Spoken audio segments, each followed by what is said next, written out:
ہم اپنے سیشن کا باقاعدہ آغاز کرنے جا رہے ہیں. آپ تمام ماں باپ کا شکریہ جو اسٹیج پر اس وقت موجود ہے. میرے سامنے اس وقت نامور شاعر اور مصنفہ موجود ہیں, ان کوئی تعارف کا محتاج نہیں ہے. اور سب سے پہلے جو میں شروعات کروں گی وہ بک ہے تتلی کے پر, شعری مجموعہ ہے نازیہ غوث صاحبہ کا. کیونکہ وقت کا میں جاوید صاحبہ صاحب کے پاس, تو اس سے سب سے پہلے میں ان سے گزارش کروں گی کہ ان پر بات کریں. جاوید صاحبہ صاحب. بہت شکریہ.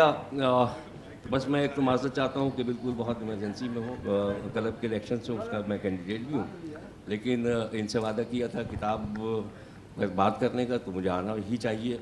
اور اس لیے بھی اب اس سے اندازہ لگائیں کہ یہ کتاب کتنی اچھی لگی ہوگی مجھے, کہ مجھے ہر صورت میں مجھے یہاں پہ آنا تھا. ایک خوبصورت کتاب ہے یہ تتلی کے پر, اور تتلی کے پر جب میں نے پڑھا تو مجھے بڑی حیرانی بھی ہوئی اور بہت اچھا لگا کہ اس میں احساس کی گہرائی کے ساتھ سیدھی سیدھی سچی سچی باتیں کی گئی ہیں. ایک رومانوی لہر اس کے ساتھ چلتی ہے, اور لیکن اس میں ایک بہت زبردست فکری عمل آپ کو ملے گا. دوسری بات جو فقدان ہم نئے شاعروں میں دیکھتے ہیں وہ زبان و بیان کا سلسلہ ہے. تو زبان کو جدید بنانے کے چکر میں وہ اپنے کلاسکس کو توڑ مروڑ دیتے ہیں, لیکن نازیہ کے یہاں قدم قدم پہ یہ اس طرح کے معاملات مجھے نظر آئے. ان کی اس کتاب میں سوال یہی تھا, جب ان کی کتاب مجھے ملی تو ذہن میں ہمیشہ ہی سوال رہتا ہے کہ بھئی کتاب کیوں پڑھی جائے, اور تو اس کے لیے صفحات کھولنے پڑتے ہیں. تو جب میں نے صفحات ان کے الٹنا شروع کیے تو میں رکا نہیں, کیونکہ حمد و نعت سے لے کے غزلوں تک, اور پھر نظمیں, اور پھر ایک نظم ایسی کہ جس میں مکالمے کی صورتحال انہوں نے پیدا کی ہے, بہت خوبصورتی, یعنی بہت حسن بیان کے ساتھ. بہت حساس نوعیت کے شعر ہیں, اور میں زیادہ بڑی بات نہیں کرتا, لیکن مجھے یقین ہے کہ اگر انہوں نے بالکل اسی محنت اور لگن سے کام کیا تو یہ کراچی کی نمائندگی کے علاوہ یہ پاکستان کی نمائندگی کرنے کی بھی صلاحیت رکھتی ہیں. غزل شاعرہ کے طور پر اتنی بات کروں گا. دو چار میں ان کے شعر سنا دیتا ہوں, بلکہ شعر یہ خود سنا دیں گی, اور میں سنا دیتا ہوں. اس میں میں تو کچھ لکھ کے لایا تھا لیکن اس کا موقع ہی نہیں ہے. ہاں نہیں, میں سناؤں گا, میں نے لکھا ہے. میں سنا دوں, میں لکھ کے لایا. دیکھیے میں نے جو گفتگو کی ہے شاید اس کے پس منظر میں دیکھیں. اس کے بغیر کچھ نہیں جنت کا باغ بھی, اس کے بغیر کچھ نہیں جنت کا باغ بھی, عورت ہی زندگی کی ہوا ہے چراغ بھی. اب آپ یہ دیکھیں نا, یہ اس ایسا نیا اس طرح لکھا ہے انہوں نے, یہ میں دیکھا. دل دکھاتے ہو ڈر نہیں لگتا, لہجہ دیکھیے. دل دکھاتے ہو ڈر نہیں لگتا, آہ سے عرش ہل نہیں جاتا. یہ ایک عورت کی آواز ہے اور جو بہت تواضع ہے. پھول تو ثانوی حوالہ ہیں, پھول تو ثانوی حوالہ ہیں, باغ کی آب و تاب خوشبو ہے. اب اس کی گہرائی دیکھیے سر, یہ شعر دیکھیے. بس کئی شعر اس میں ہے, یہ خود سنا دیں گی کچھ. ایک آخری شعر سنا رہا ہوں. کیا خبر اس نے صرف میرے لیے, کیا خبر اس نے صرف میرے لیے وقت کا دائرہ گھمایا ہو. تو یہ اس طرح کے اچھے اچھے شعر اس میں لگے, اور مجھے پورا یقین ہے. اور ان کی کتاب اس لحاظ سے بھی بہت ہی خوش قسمت یہ ہے کہ افتخار عارف صاحب نے اس پہ بہت اچھا لکھا ہے. ان کا فلیپ میں نے دیکھا, ناصر صاحب نے بہت اچھا لکھا ہے ان پہ. تو فراست رضوی جو بہت باریک بینی سے چیزوں کو پڑھتے ہیں, ان کا ایک بہت مفصل مضمون اس میں موجود ہے. تو میں بہت مبارکباد دیتا ہوں نازیہ آپ کو ایک میری جانب سے, اور امید ہے کہ آپ اسی طرح سے اچھے شعر کہتے رہیں. میں جاوید صاحبہ صاحب کی تہہ دل سے شکر گزار ہوں کہ وہ اپنے بہت ہی مصروف شیڈیول میں سے وقت لے کر آئے, اور انہوں نے وعدے کی پاسبانی کی. اور یہاں پر آرٹس کاؤنسل آف پاکستان اور احمد شاہ صاحب کا شکریہ کہ میں آپ سب اتنے عمیق و دقیق لوگوں کے ساتھ بیٹھی ہوئی ہوں. بہت شکریہ. تو بس چند اشعار پیش کروں گی تاکہ وقت کسی کا ضائع نہ ہو. ڈر کی شدت کو تھوڑا کم کر کے, ڈر کی شدت کو تھوڑا کم کر کے, گھر سے نکلی ہوں خود پہ دم کر کے. ڈر کی شدت کو تھوڑا کم کر کے, گھر سے نکلی ہوں خود پہ دم کر کے. میں دعا مانگنے ہی والی تھی, میں دعا مانگنے ہی والی تھی, آسماں گر پڑا دھڑم کر کے. یہ خدائی صفت اسی کی ہے, یہ خدائی صفت اسی کی ہے، وہ جتاتا نہیں کرم کر کے. درد کو درد کاٹ سکتا ہے، غم غلط کر رہی ہوں غم کر کے. اور آخر میں 2-3 اشعار بس. کوئی غم مستقل نہیں جاتا، کوئی غم مستقل نہیں جاتا، زخم سینے سے سل نہیں جاتا. تب تلک مانگتی رہوں گی اسے، تب تلک مانگتی رہوں گی اسے، جب تلک مجھ کو مل نہیں جاتا. اور آخری شعر پیش کروں گی کہ اب سنورنے کو آئینے کی طرف، اب سنورنے کو آئینے کی طرف، میں تو جاتی ہوں دل نہیں جاتا. شکریہ نازیہ غوث صاحبہ سینئر. ٹھیک ہے، اب ہماری جو دوسری کتاب ہے محمد صلی اللہ علیہ وسلم سے وفا، عابد شیروانی کی کتاب ہے. اس پر بات کرنے کے لیے ہمارے ساتھ اس وقت موجود ہے افتخار احمد ملک صاحب. میں ان سے گزارش کروں گی کہ وہ اس پر بات کریں. افتخار احمد ملک صاحب. اعوذ باللہ من الشیطان الرجیم، بسم اللہ الرحمن الرحیم. 18ویں عالمی اردو کانفرنس کے اوپر آرٹس کونسل آف پاکستان اور ان کے صدر جناب احمد شاہ صاحب ستارہ امتیاز اور ہلال امتیاز مبارکباد کے مستحق ہیں. اور انہوں نے اقبال کے اس شعر کو میں سمجھتا ہوں کہ اس کی جواباً یہ ساری جو کانفرنس کی ایکٹیویٹیز ہیں ان کو ارینج کیا ہے. کہ اقبال نے کہا تھا کہ گیس ہوئے اردو ابھی منت پذیر شانہ ہے، شمع یہ سودائی دل سوزی پروانہ ہے. عابد شیروانی صاحب جن کو یعنی کہ میں اگر یہ کہوں کہ علامہ اقبال سے اور ان کے کلام سے عشق کی حد تک لگاؤ ہے تو یہ بات بالکل غلط نہیں ہوگی. عابد صاحب نے اس سے پہلے یہ جو ان کی کتاب ہے محمد سے وفا، اس سے پہلے یہ 2023 میں آئی ہے. اس سے پہلے یہ 3 کتابیں اور بھی ان کی آ چکی ہیں، اور ایک تو خیر پائپ لائن میں، تو 2 آ چکی ہیں، تو 3 اور 4 ہو گئیں. اسپین اقبال کا دوسرا خواب، یہ 2022 میں کتاب آئی تھی جو مسجد قرطبہ کے اوپر ہے. ابلیس سے جفا، یہ 2024 میں آئی ہے. اور یہ جو ایک علامہ اقبال کی کتاب ہے ابلیس کی مجلس شورا، یہ اس کی تفسیر اور اس کی تشریح کے اوپر انہوں نے کتاب لکھی ہے. اور ایک کتاب ہے شوق محمد، یہ 2025 میں آ چکی ہے لیکن اس کی ابھی رونمائی ہونی باقی ہے. اور آج ہم جس کتاب کی بات کر رہے ہیں وہ ہے محمد سے وفا صلی اللہ علیہ وسلم، اور یہ 2023 میں آئی تھی. یہ آپ ہمارے جتنے بھی سامعین یہاں بیٹھے ہوئے ہیں اور پاکستان میں اور پاکستان سے باہر علامہ اقبال کی جو بہت بڑی بڑی نظمیں ہیں، جو معرکۃ الآراء نظمیں ہیں، ان میں سے ایک نظم ہے 2 شکوہ الگ نظم ہے اور جواب شکوہ دوسری نظم ہے. مسجد قرطبہ اور باقی جو ان کی نظمیں ہیں وہ تو خیر ہیں ہی ہیں. اب ڈاکٹر عابد شیروانی ایڈوکیٹ، اب ہیں تو یہ ایڈوکیٹ، لیکن عشق علامہ اقبال میں اور عشق رسول میں ان کی نظر یعنی کہ پوری کی پوری عالمی یعنی کہ تاریخ کے اوپر ہمیشہ رہتی ہے. اور جس طریقے سے علامہ اقبال کی وہ یہ ساری نظمیں اور پورا کلام تقریباً ان کا، جب تک قاری تاریخ اسلام سے صحیح طرح سے واقف نہ ہو وہ علامہ اقبال کے پیغام کو صحیح طرح سے نہیں سمجھ سکتا.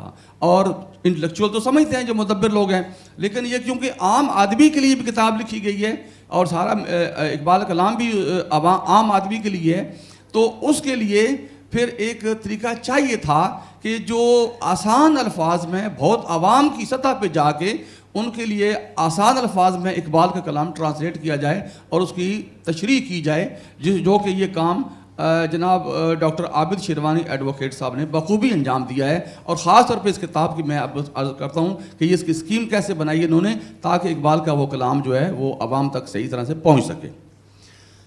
یہ شکوہ جواب شکوہ، یہ 2 نظمیں ہیں. شکوہ یہ کس چیز کا شکوہ اور کون شکوہ کر رہا ہے؟ یہ امت مسلمہ کا شکوہ ہے. آپ مختصر کیجئے گا، ٹھیک ہے؟ ہم سب کو جی ختم کر رہے ہیں. امت مسلمہ کا شکوہ اللہ تعالیٰ سے کہ وہ کہتے ہیں کہ ہم نے کیا نہیں کیا آپ کے لیے. تو اس کے لیے پھر انہوں نے جو یعنی کہ جو کتاب ہے سارا کلام ان اسی کے اوپر مبنی ہے. یہ جو کتاب ہے اس کتاب میں شکوہ الگ ہے اور جوابی شکوہ الگ ایک مطلب وہ ہے. تو انہوں نے ہر بند کو پہلے تو انہوں نے الگ الگ رکھی ہے. عابد صاحب نے شکوہ الگ رکھا ہے ایک طرف شکوہ, اور اس کے سامنے جوابی شکوہ کے وہ بند رکھے ہیں جو ان شکووں کا جواب امت کا شکوہ ہے, اللہ کی طرف سے جواب ہے. اب جیسے وہ اچھا وجہ تسمیہ تھوڑی سی بتا دوں اس کتاب کی. جو انہوں نے رکھا ہے نام اس کا محمد سے وفا. آخری جو شعر ہے, آخری بند کا آخری شعر جواب شکوہ کا, وہ یہ ہے کہ محمد اللہ تعالیٰ کہہ رہے ہیں امت مسلمہ سے تمام شکوے سننے کے بعد. شکوے کون کون سے ہیں وہ تھوڑی سی بات اس میں بات کروں گا, لیکن وجہ تسمیہ میں عرض کر دوں کہ اللہ تعالیٰ فرماتا ہے کہ بھئی میں جو شکوے سن لی ہیں میں آپ کی ہر قسم کی سپورٹ کرنے کو تیار ہوں. آپ کو وہ جو مقام جو کھو چکے ہو وہ مقام آپ کو مل سکتا ہے, میں وہ مقام تمہیں دوں گا, لیکن شرط ہے ایک, اور وہ شرط کیا ہے کہ کی محمد سے وفا تو لے تو ہم تیرے ہیں, یہ جہاں چیز ہے کیا لوح و قلم تیرے ہیں. افتخار صاحب وقت کم ہے کیونکہ ہمارے پاس بہت زیادہ اس وقت شعراء موجود ہے تو سب کو ٹائم دینا ہے. تو بس ختم کروں یا ایک جملہ اور بول لوں؟ بس آپ ختم کر دیں بس میں تاکہ آپ ہی شیوانی سے بس ٹھیک ہے, گزارش کروں گی کہ وہ مختصر سے بات کریں اپنی کتاب پر. اعوذ باللہ من الشیطان الرجیم, بسم اللہ الرحمن الرحیم. یہ جو سیشن ہو رہا ہے 1 گھنٹے کا سیشن ہے اور اس میں میرے خیال سے 10 سے زیادہ کتب ہے, 8 کتب ہے, 15 سے زیادہ. تو اس میں جو ہے وہ وقت کو جو ہے نا, میں صرف اب یہ کہوں گا کہ میں آرٹس کونسل آف پاکستان صدر احمد شاہ صاحب اور ان کی پوری ٹیم کا شکریہ ادا کروں گا, اور خاص طور پہ آپ لوگ جو میری محبت میں یہاں پہ تشریف لائے ہیں آپ سب کا شکریہ. اور ایک شخصیت ہے ہمارے درمیان جو ملتان سے تشریف لائے ہیں تو میں ان کا نام بھی لے لیتا ہوں, یہ راجہ کوثر سعیدی صاحب. تو آپ سب کا شکریہ, آپ یہاں پہ تشریف لائے, اور ڈاکٹر افتخار احمد ملک صاحب کا شکریہ کہ انہوں نے میری کتاب پہ گفتگو کی. بہت بہت شکریہ. آج کے ہمارے اس سیشن کی جو تیسری کتاب ہے سرخ پھولوں کا شہر, شعری مجموعہ ہے فرزانہ نینا صاحبہ کا.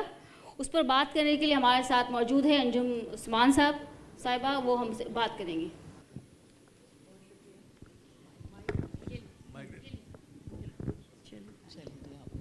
بہت شکریہ. سب سے پہلے تو احمد شاہ صاحب کا شکریہ کہ انہوں نے اتنی خوبصورت یہاں پر تقریب منعقد کی ہے. اس کے بعد ہم فرزانہ نینا تو جانا پہچانا نام ہے شاعری کی دنیا میں, تو ان کی کتاب پھولوں کا شہر جو ان کی نظموں کی کتاب ہے اور تیسری کتاب ہے ان کی, تو اس پہ میں کچھ مختصراً عرض کرتی ہوں. ہم سب جانتے ہیں کہ رنگوں کی اپنی ہی ایک زبان ہے, ہر رنگ اپنی فطرت میں ایک استعارہ ہے کسی جذبے, احساس, خوشی یا پھر آشوب کا. فرزانہ نینا کی نظموں کا مجموعہ سرخ پھولوں کا شہر معنوی اور استعاراتی اعتبار سے احساسات اور جذبات کا ایسا پرکشش اظہاریہ ہے جو نہ صرف جمالیات کا دلکش منظرنامہ تخلیق کرتا ہے بلکہ درون ذات کے تسم کدے کی حکایات بھی بیان کرتا ہے. ان کی نظمیں ذاتی تجربات, مشاہدات اور مطالعے کی وسعت کی عکاس بھی ہیں, اور ان کی خوش فکری, زبان و بیان پہ ان کی مکمل گرفت اور حسن اظہار کی نمائندہ بھی ہیں. ان کی شاعری کسی طور بھی کار ارزاں نہیں ہے بلکہ ان کی نظمیں تخلیقیت کی اعلیٰ سطح پر متمکن ہیں, جن میں شعور اور لاشعور کی تہداریاں بھی ہیں اور عہد نو کی رمزیت بھی, ذاتی کیفیات کے رنگ بھی ہیں اور وجدان کے حیرت کدے سے برآمد شدہ خواب و خیال کا آئینہ خانہ بھی. فرزانہ کی نظمیں کسی طور بھی روایتی جمود اور قدامت پرستانہ حدود و قیود کی پابند نہیں ہیں بلکہ اپنے عہد کے منظرنامے سے جڑی ہوئی ہیں.